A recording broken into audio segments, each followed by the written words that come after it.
అన్నీ ఉన్నాయి. అది ఏం కావాలి? పాత్ర. పాత్ర కావాలి. పాత్ర లేకుండా ఏమైతుంది? పాత్ర అంటే నీ హృదయమే.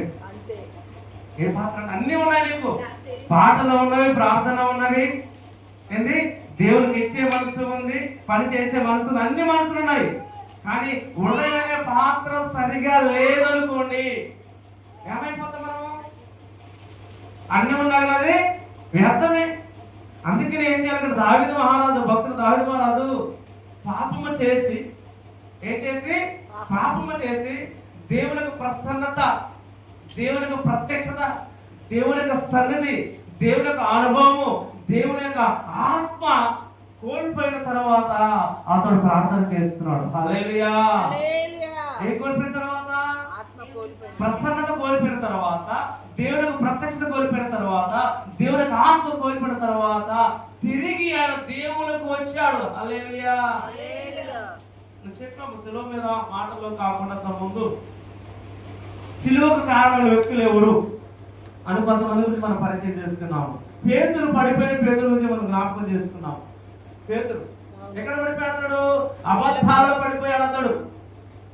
ముందుగా దేవుడు చెప్పాడు, అయ్యా పేతురు, నువ్వు నన్ను ఎరగవని 3 సార్లు అంటే నేను చావడానికి సస్తాను ప్రభు అబద్ధం ఆడను అన్నాడు. కానీ ఈ చిన్న పాప దగ్గర నోటి మాటలు మాట్లాడే చిన్న పాప దగ్గర కూడా ఏమన్నాడు? అబద్ధం ఆడాడు. ఏం మాట్లాడుతున్నాడు?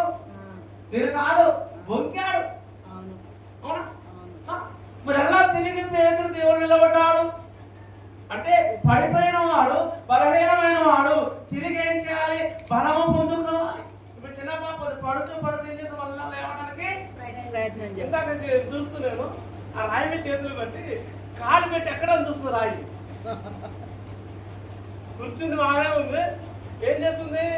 దానిలో కాలు పెట్టింది, ఎక్కడైతే ట్రై చేస్తుంది కానీ ఎక్కడ లేకపోతుంది. ఎందుకు అంటే ప్రయత్నము చేస్తుంది. అంటే పడిపోయిన కుమార్తె ఏం చేయాలి? తిరిగి రావాలి. మనం కూడా కొన్ని బలహీనత పడిపోతున్నప్పుడు, కొన్ని సమస్యలు పడిపోతున్నప్పుడు, అనారోగ్యంలో పడిపోతున్నప్పుడు, వివిధ రకాలు పడిపోతున్నప్పుడు ఏం చేయాలి? బలము పొందుకోవాలి, మళ్ళా ధైర్యం తెచ్చుకోవాలి. మళ్ళీ ఏం చేయాలి? తిరిగి దేవుని సన్నిధిలో నిలబడే ప్రయత్నము, లేచే ప్రయత్నం చేయాలి. పేతురు అలా చేశాడు కాబట్టి ఆయన గొప్ప భాగ్యాన్ని ఇచ్చాడు దేవుడు. ఏ భాగ్యం ఇచ్చాడు? పరలోకములో తాళవ చేతులు ఆయన దగ్గర ఉన్నాయి. హల్లెలూయా. అబద్ధాలాడిన పేతురు చిన్న పిల్ల దగ్గర బొంకిన పేతురు దగ్గర ఏమన్నాయట? నువ్వు పరలోక రాజ్యంలో ప్రవేశించాలి అంటే ఏం కావాలి? తాళం చేతులు కావాలి. ఎవరి దగ్గర? మొట్టమొదటి పర్మిషన్